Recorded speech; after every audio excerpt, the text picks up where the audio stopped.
بسم الله الرحمن الرحيم الحمد لله رب العالمين والصلاة والسلام على أشرف الأنبياء والمرسلين نبينا محمد وعلى آله وصحبه أجمعين أما بعد. Donc on poursuit notre série de cours sur la jurisprudence selon le madhab de l'imam Malik rahimahullah. Donc on s'est arrêté au chapitre de la prière.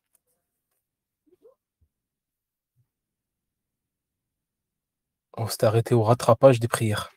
Qada al-fawaid, rattrapage des prières obligatoires. Donc l'auteur il dit sous-chapitre Qada al-fawaid, faslun Qada al-fawaid, c'est-à-dire le rattrapage des prières obligatoires manquées. Il dit يجب قضاء ما في الذمة من الصلوات ولا يحل التفريط فيها ومن صلى كل يوم 5 أيام فليس بمفرط. Donc l'auteur il dit il est obligatoire de rattraper les prières manquées et il est illicite de les négliger. Il dit celui qui chaque jour rattrape les prières de 5 jours qu'il aurait manquées n'est pas considéré comme étant négligent. Donc il n'y a pas de doute, il est obligatoire aux musulmans responsables de s'acquitter de ses obligations, de ces 5 prières obligatoires, aux heures prescrites par le législateur, Allah Azza wa Jal. Donc il est chargé de cette responsabilité. À partir du moment où il est pubère, il a toute sa raison, et qu'il est conscient, il est obligatoire de s'acquitter des 5 prières obligatoires dans leur temps légal. Ceci est une charge, une responsabilité. Tant qu'il n'a pas prié la prière obligatoire en son temps, il ne s'est pas acquitté de cette charge-là, de cette responsabilité-là. Donc pour se décharger de cette charge-là, et ce fardeau-là, cette responsabilité, il est obligatoire de l'accomplir. Et en l'accomplissant dans son temps légal, comme vous le savez.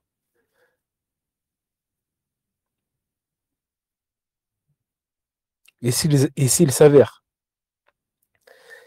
qu'il n'a pas prié la prière dans son temps légal, alors il est obligatoire de s'en acquitter immédiatement lorsqu'il s'en rappelle.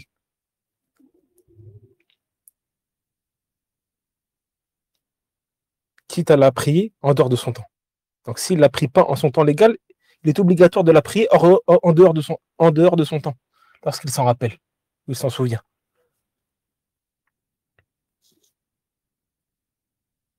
Et l'auteur, il dit quoi?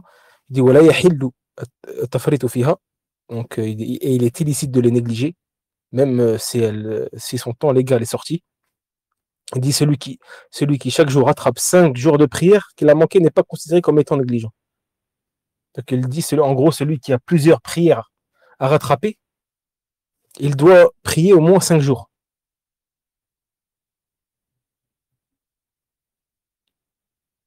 Donc chaque jour, il rattrape 5 jours de prière manquée. Ça, c'est l'avis de l'auteur. Chaque jour, tu dois prier au moins 5 jours de prière, c'est-à-dire 20 prières. Si tu as eu plusieurs mois, tu n'as pas prié pendant plusieurs semaines, plusieurs mois, plusieurs années. Selon l'auteur, tu pries 5 jours par jour. 5 jours de prière par jour, c'est-à-dire 20 prières. Car dans une journée, dans un jour, on a 5 prières obligatoires à accomplir. Donc 25 prières. Car 5 fois 5, 25. On a 5 prières par jour à accomplir. Fois 5 jours, donc 25 prières par jour. Ça, c'est l'avis de l'auteur, mais l'avis d'autres savants malikites, comme par exemple l'avis de Ibn Abi Zayd al-Qayrawani, rahimahullah, lui, il voit que c'est selon ta capacité. Selon ta capacité. Un jour, tu rattrapes un jour de prière, 2 jours de prière, ou bien un demi-jour de prière. C'est selon ta capacité. Il n'y a pas de nombre fixe. Du moment que tu as l'intention de les rattraper, que tu les rattrapes, c'est ça qui compte. C'est ce qui est obligatoire. Donc l'auteur, il dit euh,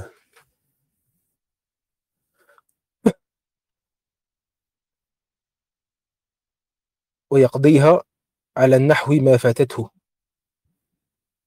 إن كانت حضرية قضاها حضرية وإن كانت سفرية قضاها سفرية سواء كان حين القضاء في حضر أو سفر. Donc l'auteur il dit celui qui chaque jour rattrape les prières de 5 jours, pardon, il dit il devra, parce que ça on l'a déjà vu, donc il dit il devra les rattraper comme elles auraient dû être faites au moment où il les a manquées. Donc il dit la prière en situation de résidence devra être rattrapée comme telle, sans la raccourcir. Et celle en situation de voyage devra aussi être rattrapée comme telle, qu'il soit résident ou en voyage au moment de les rattraper.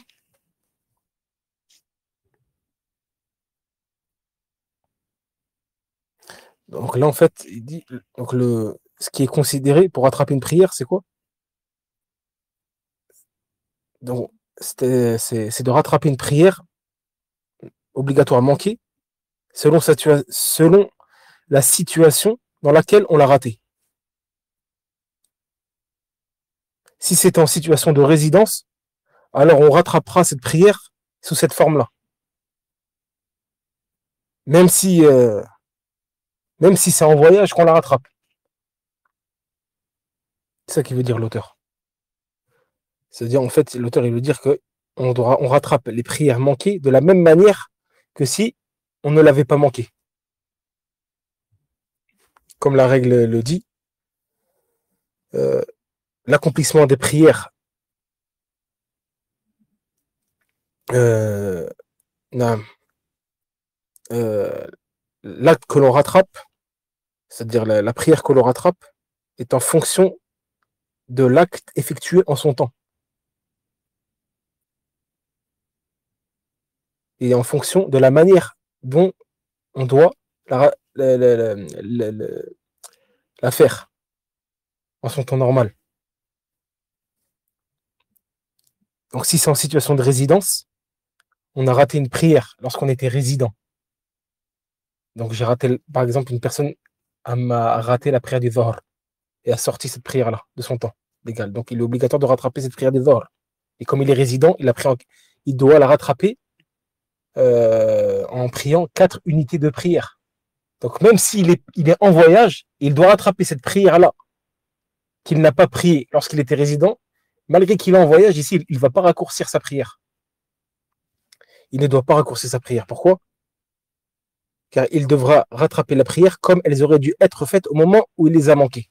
Ça, c'est une règle. Donc la prière en situation de résidence devra être rattrapée comme telle, sans la raccourcir, même si tu es en voyage. À partir du moment où tu as manqué une prière lorsque tu étais résident et que actuellement tu es en voyage, tu la rattrapes comme si tu étais résident. Et le contraire. C'est valable aussi pour le contraire. Si tu as manqué une prière en situation de voyage, tu étais en voyage et tu as manqué une prière. Sachant que lorsqu'on est en voyage, on raccourcit les prières. La sunna, c'est de prier, par exemple, le Dhuhr, 2 unités de prière. On raccourcit le Dhuhr à 2 unités de prière. Pareil, l'Asr. On raccourcit le Asr à 2 unités de prière. Ainsi que le Isha. Le Isha, on raccourcit le Isha en la priant en 2 unités de prière. Donc, admettons que la personne n'a pas pris le Isha alors qu'il est en voyage. Soit il l'a oublié, soit par fainéantise, etc. Donc, ici, il devra rattraper cette prière-là comme si qu'il était en voyage, même s'il est rentré de voyage. Même s'il est rentré de voyage, il est résident. À partir du moment où il a manqué la prière en étant voyageur, alors il devra rattraper cette prière-là comme telle, même s'il est, même s'il est résident.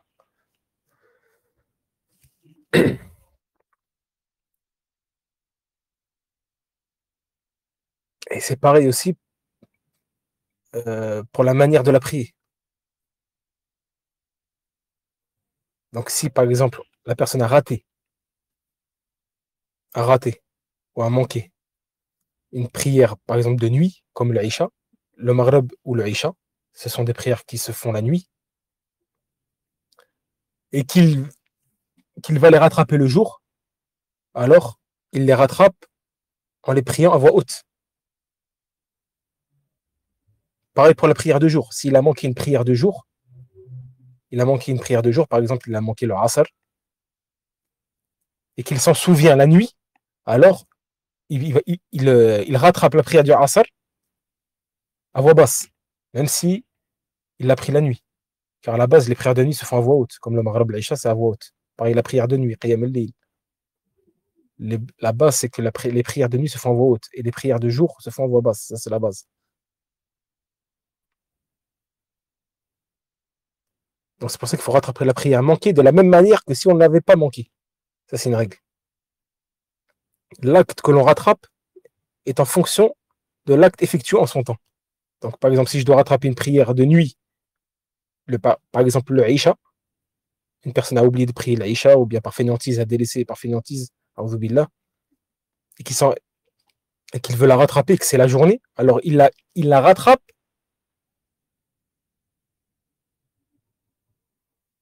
à voix haute. Il la rattrape selon la façon qu'ont pris le Aïcha normalement. Donc à voix haute. Les deux premières unités de prière, il les prie à voix haute. Donc ça c'est pour ce qui est de comment rattraper les prières, la, la, ainsi que leur situation. Donc comme on a dit, s'il, pour résumer, s'il est en voyage et qu'il a raté une prière en voyage, alors il la rattrape comme telle. C'est-à-dire il la rattrape en la raccourcissant, même s'il est résident, il est rentré de voyage. Et c'est valable pour le contraire. S'il est résident et qu'il a raté une prière en étant résident et qu'il est actuellement en voyage et qu'il veut rattraper cette prière-là qu'il a manqué en étant résident, alors il devra obligatoirement la rattraper comme s'il était résident, même s'il est en voyage. Et pareil pour la prière de nuit et de jour. Si c'est une prière de nuit qu'il doit rattraper et qu'il veut la rattraper le jour, alors il la rattrape comme il l'a pris la nuit, c'est-à-dire à voix haute. Et pareil pour le jour. S'il veut rattraper une prière du jour la nuit, il s'en souvient par exemple la nuit qu'il n'a pas prié par exemple l'Asr, alors il prie l'Asr à voix basse. L'auteur dit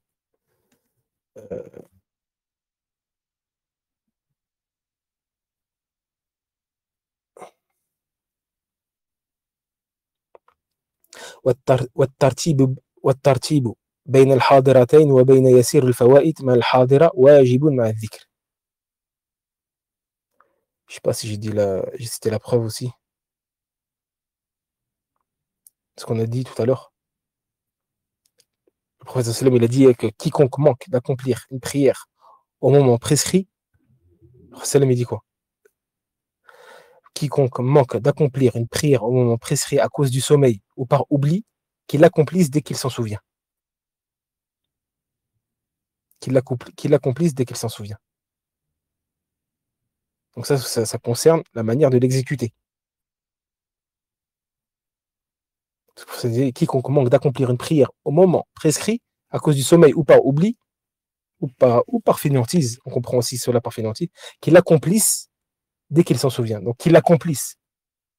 Donc ça comprend, ça concerne la manière de l'exécuter aussi. Et parmi sa manière de l'exécuter, soit tu l'exécutes, soit c'est à voix haute, soit c'est à voix basse, etc. Ce qu'on a cité tout à l'heure. Parmi les autres choses qu'on a citées tout à l'heure. Donc ça c'est la preuve, ça c'est une des preuves. Et aussi on a le hadith du prophète sallam, lorsque le prophète sallam, un jour il partit en voyage avec les compagnons, il partit en expédition avec ses compagnons, puis ils font une halte la nuit. Ils se sont arrêtés, on fait une halte pour dormir, pour se reposer. Le prophète sallam, il dit un jour, à ce moment-là, il leur dit, le prophète sallam, il leur dit, qui va nous réveiller pour le Fajr? Qui va nous réveiller pour Salat al-Fajr? Et Bilal, le compagnon Bilal, il dit, je le ferai, je vous réveillerai. Alors le prophète sallam et les compagnons ont dormi. Et Bilal est parti dormir après eux. Car il est resté éveillé, etc. Donc il est parti dormir après le prophète sallam et les compagnons. Puis lorsque vint le temps du Fajr, il ne se réveillera. Bilal ne se réveilla pas. Lorsque vint la prière du Fajr. Et le rapporteur du hadith, il dit quoi? Il dit rien ne nous a réveillés sauf la chaleur du soleil. Rien ne les a réveillés hormis la chaleur du soleil. Donc ça prouve que le soleil était levé. Et le temps du Fajr est sorti. Et le prophète sallam se leva et ordonna au mu'adhin, c'est-à-dire à Bilal, qu'il fasse l'appel à la prière, à l'adhan. Puis ils ont prié comme ils priaient d'habitude. C'est-à-dire qu'ils ont prié deux unités de prière, c'est-à-dire la sunna du Fajr, les 2 unités de prière, le sunna du Fajr qu'on fait avant la prière obligatoire du Fajr. Puis ils ont prié la prière obligatoire. Puis ils ont prié la prière obligatoire. Donc le prophète sallam effectue la prière du subh de la même manière qu'il la faisait tous les jours. Donc même si tu rattrapes une prière, tu la pries de la manière que tu l'accomplis normalement, comme on l'a cité. Donc ça fait pas, ça c'est, on a cité quelques preuves qui prouvent cela.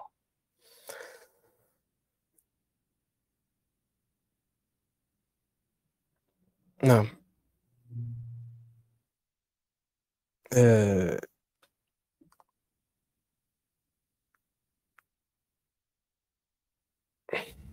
donc l'auteur elle dit, pour revenir à l'épître, والترتيب بين الحاضرتين وبين يسير الفوائد مع الحاضرة واجب مع الذكر واليسير أربع صلوات فأدنى ومن كانت عليه 4 صلوات فأقل صلاها قبل الحاضرة ولو خرج وقتها.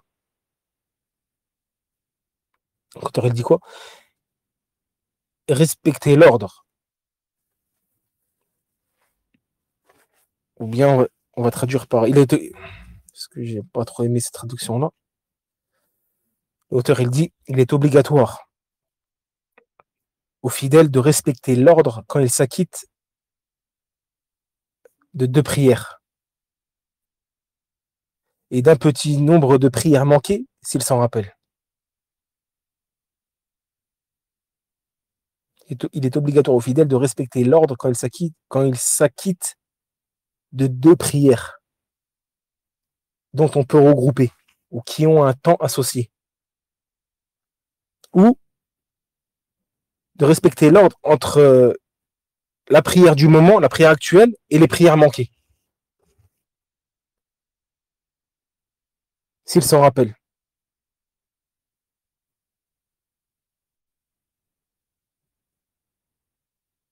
Donc là, l'auteur, il dit quoi? Il dit que il est obligatoire, premièrement, il est obligatoire de respecter l'ordre entre 2 prières dont leur temps est associé et dont on peut regrouper, c'est-à-dire entre le Dhuhr et l'Asr par exemple, ou bien Al-Maghrib et l'Isha. Le Dhuhr et l'Asr, ils ont un temps associé qu'on avait vu dans le cours sur le temps des prières. Le Dhuhr et l'Asr, ils ont un temps qui est associé et c'est des prières qu'on peut regrouper en cas d'excuse, comme voyage ou autre. Pareil le Maghrib et l'Isha.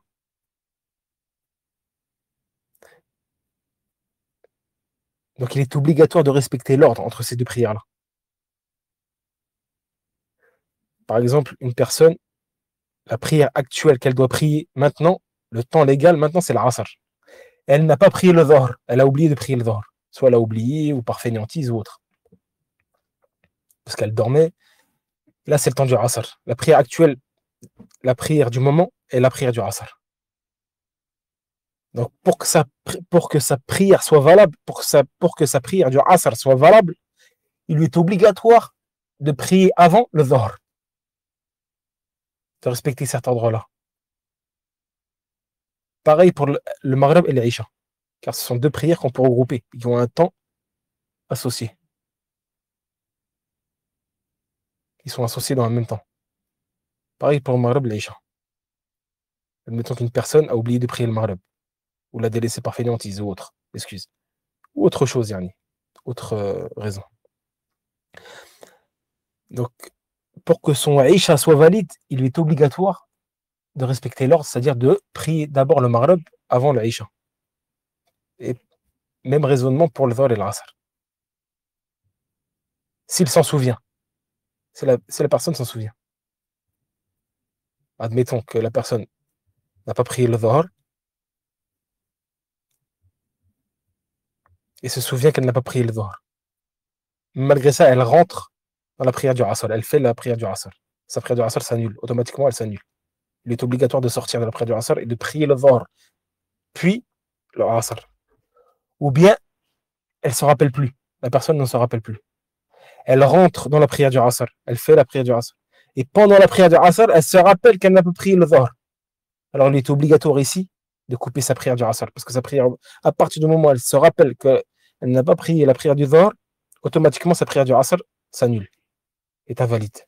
Donc, il est obligatoire de sortir de la prière du Asr et de prier le Dhuhr, puis refaire l'Asr. Mais si elle fait l'Asr, elle a délaissé le Dhuhr, et elle fait l'Asr, et cette personne-là se souvient qu'elle n'a pas prié le Dhuhr qu'après avoir terminé le Asr, la prière du Asr. Alors ici, il ne lui est pas obligatoire de refaire l'Asr. Elle est excusée, car elle l'a oublié. Donc là, son Asr est valide. Pourquoi? Car cette personne-là s'est rappelé qu'elle a délaissé le Dhuhr qu'après avoir terminé la prière du Asr. Alors ici, le Asr va être valide, mais avec un péché, pour avoir négligé la prière du Dhuhr en son temps légal. Donc ici, elle accomplira le Dhuhr après le Asr. Pourquoi? Car elle s'est souvenue qu'elle n'avait pas prié le Dhuhr qu'après avoir terminé de prier l'Asr. Donc ici, la prière du Asr n'est pas invalide, mais elle a des péchés pour avoir négligé la prière du Dhuhr et être négligente en cela. Sauf si elle avait une excuse valable, elle dormait, etc. Là, elle n'a pas de péché, bien sûr. Donc là, elle priera le Dhuhr après le Asr. Il lui est recommandé tout de même de refaire le Asr tant que le Asr n'est pas sorti, tant que le temps du Asr n'est pas sorti. Il lui est recommandé pour respecter l'ordre, mais ce n'est pas obligatoire. Donc ça, c'est première chose. Deuxième chose, si la personne a des prières, un petit nombre de prières manquées. Si la personne a un petit nombre de prières manquées à rattraper, alors il est obligatoire de respecter l'ordre avec la prière actuelle du moment. Admettons qu'une personne doit prier, par exemple, le Maghreb. Elle doit prier le Maghreb. C'est-à-dire que la prière du moment, la prière actuelle de la personne, là, c'est la prière du Maghreb. Le moment où la personne est, c'est la prière du Maghreb. Elle doit prier la prière du Maghreb. C'est la prière actuelle là, du moment. Mais elle a un petit nombre de prières à rattraper. Donc il lui est obligatoire, avant de prier le Maghreb, la prière actuelle du moment, là, avant de prier cette prière-là, de prier ce petit nombre de prières manquées. Puis ensuite prier le Maghreb. Et l'auteur, il dit, qu'est-ce que ce petit nombre de prières manquées? Il le définit. Il dit quoi? Il dit, le petit nombre de prières est de 4 au maximum. L'auteur, il dit, dans l'épître, il dit, le petit nombre de prières est de 4 au maximum. Lorsque le fidèle doit rattraper 4 prières obligatoires ou moins, il doit le faire avant de s'acquitter de la prière du moment, de la prière actuelle. Quitte quitte à la faire en dehors de son temps. Même si la prière actuelle, même si le fait qu'il va rattraper ces prières-là manquées va faire sortir la prière actuelle de son temps, et ben il le fait. C'est obligatoire dans le madhab malikite. Donc si la personne a un petit nombre de prières manquées, on a défini quel est ce petit nombre-là, c'est 4 au maximum. Donc si la personne a 4 prières à rattraper, ou moins, à 4 prières à rattraper, ou moins, donc il lui est obligatoire de les rattraper avant de prier sa prière actuelle du moment. Admettons qu'elle doit prier le Maghreb. Et qu'elle a, par exemple, 3 prières à rattraper. Elle a le Fajr, le Dhuhr et l'Asr. Elle n'a pas prié ni le Fajr, ni le Dhuhr, ni l'Asr. Soit par oubli, soit par négligence, soit etc. Donc il est obligatoire avant de prier le Maghreb, là, la prière du moment actuelle. Avant de la prier, il est obligatoire de rattraper le Fajr, le Dhuhr et l'Asr. Puis ensuite prier le Maghreb, quitte à faire sortir la prière du Maghreb de son temps, dans le madhab. Du moment qu'on ne dépasse pas 4 prières manquées à rattraper. Si par exemple la personne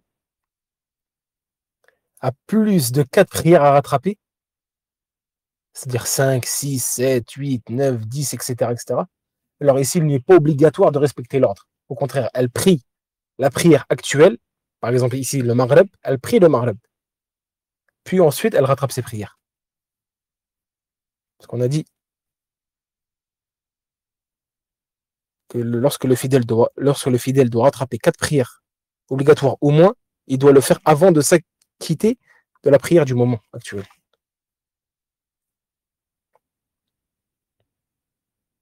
Donc s'il a 4 prières à rattraper au moins, il les prie d'abord, il les rattrape d'abord avant de prier la prière du moment.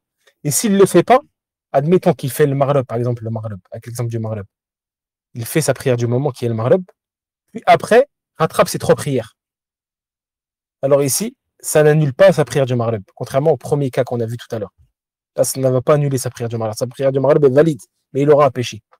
Pourquoi? Car il a délaissé l'obligation, qui est de respecter l'ordre, de prier ces prières manquées, de rattraper ces prières manquées qui ne sont pas plus de 4 avant de prier la prière actuelle. Donc il a délaissé cette obligation-là, donc il aura un péché. S'il s'en souvient, bien sûr, il s'en souvient, il sait qu'il a des prières à rattraper, il a 3 prières à rattraper, par exemple, ou bien 2 prières à rattraper, ou bien une prière à rattraper, ou bien 4 maximum, comme on a dit. Il le sait, mais malgré ça, il fait la prière du moment. Il se dit, moi, je fais la prière du moment, la prière actuelle, là, par exemple le Maghreb, puis après, je vais rattraper ces 3 prières-là que j'ai rattrapées. Il le sait, il s'en souvient. Donc là, il aura un péché, pour avoir délaissé l'obligation de suivre l'ordre. Mais sa prière reste tout de même valide. Le Maghreb reste tout de même valide, il n'aura pas à la rattraper. Contrairement au premier cas qu'on a vu tout à l'heure, qu'on a cité. Mais comme on a dit, s'il a plus de 4 prières à rattraper, 5, 6, 7, 10, 20, 30, alors ici, il n'a pas à respecter l'ordre. Ici, il prie d'abord la prière actuelle, la prière du moment, puis ensuite, il rattrape les prières à rattraper.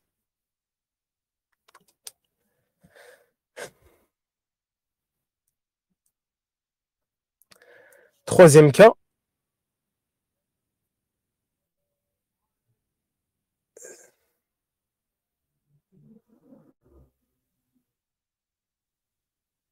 s'il a, troisième cas, c'est le fait d'avoir des prières à rattraper.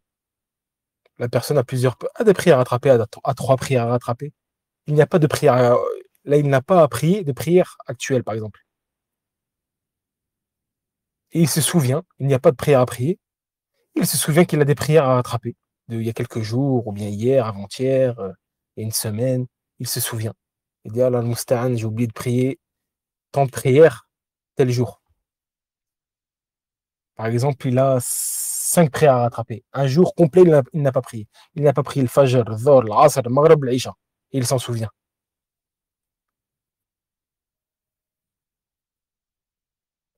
Alors ici, il lui est obligatoire aussi de respecter l'ordre entre les prières. Il lui est obligatoire de prier d'abord le Fajr avant le Dhuhr, puis le Dhuhr avant l'Asr, puis l'Asr avant le Maghreb, puis le Maghreb avant l'Isha. Il est obligatoire de respecter l'ordre des prières à rattraper. Et s'il ne le fait pas, ses prières sont valides, mais il aura un péché aussi. Ses prières sont valides. Admettons qu'il prie le Asr avant le Dhuhr, ou bien je sais pas, il prie l'Asr avant le Maghreb. Il prie la prière à rattraper du Asr, il prie la prière à rattraper du Maghreb avant de rattraper l'Asr. Donc là, il aura délaissé l'obligation de respecter l'ordre des prières à rattraper entre elles, mais ces prières seront valides. Ça, c'est le troisième cas.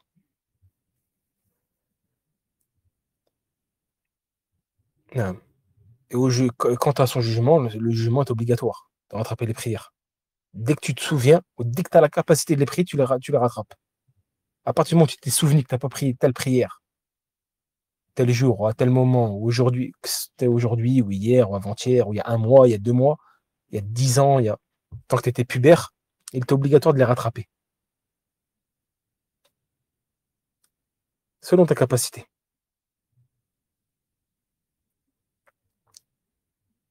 Après, des savants, ils te disent si tu as vraiment beaucoup de prières, beaucoup d'années, c'est beaucoup de mois, plusieurs mois, que ça va être lourd pour toi.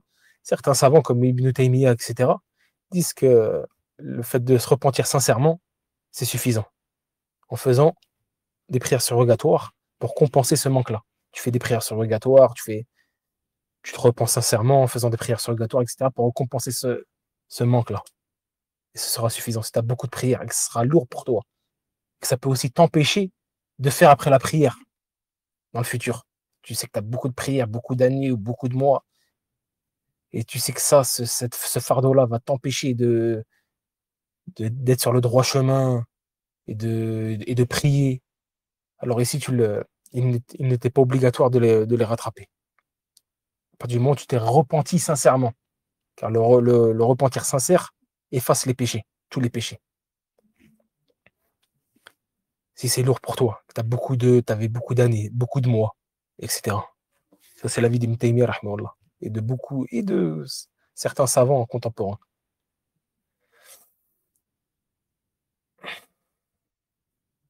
Si on a des prières, on a raté des prières, on a manqué des prières, il est obligatoire de les rattraper. Dès qu'on s'en souvient. On n'a pas à retarder, sauf excuse valable. On n'a pas d'endroit où les prier, on est au travail, on est à l'école, on ne peut pas sortir, on peut pas. Là, d'accord. Là, tu as une excuse valable, tu t'en souvenu, mais tu ne peux pas les prier parce qu'il y a une excuse. Dès que tu rentres chez toi, tu rattrapes ces prières-là. Tu travailles, ou bien tu es à l'école, tu es en cours, et tu te souviens que tu n'as pas prié telle prière il y a 2 jours, il y a 3 jours, ou bien plusieurs prières. Donc là, il est obligatoire pour toi de les rattraper quand tu auras la capacité. C'est-à-dire quand tu auras fini ton cours, par exemple. Ou bien quand tu seras rentré chez toi. Quand tu auras fini ton travail, si tu ne peux pas le couper, etc.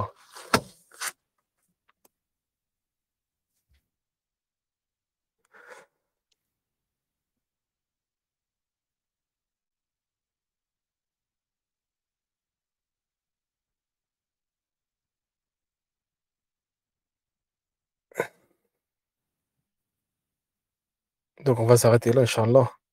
Parce que là, j'ai l'Aïcha à faire. Et ils ont fait l'Iqama. Inch'Allah, on va reprendre juste après la prière du Aïcha, Inch'Allah. Je reviens à peu près dans 10 minutes, un quart d'heure. Pour finir le chapitre du rattrapage des prières obligatoires.